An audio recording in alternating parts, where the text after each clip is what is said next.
په عامو خلکو کې یو خبره مشهوره ده چې د خوراک نه وروسته اوبه څښل د صحت دپاره ټیک نه دي. خوراک نه وروسته اوبه څښل دا د صحت دپاره نقصاني دي. خو که موږ په ساینسي لحاظ سره دې خبرې ته وګورو، د خوراک نه وروسته اوبه څښل هېڅ نقصان نه لري، بلکې که زه تاسو ته ووایم نقصان نه، فایده لري.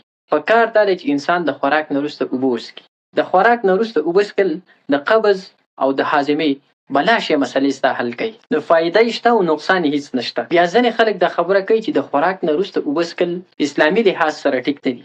خو تاسو د علماو نه تپوس وکئ چې د خوراک نه وروسته اوبه څښل اسلامي لحاظ سره هم څه نقصان نه لري. نو که چېرته تاسو خوراک وکئ او د خوراک نه وروسته ستاسو اوبو څښلو ته طبیعت کېږي، موډ کېږي، نو بالکل تاسو اوبه څښلی شئ. فایدې شته، نقصان یې نشته.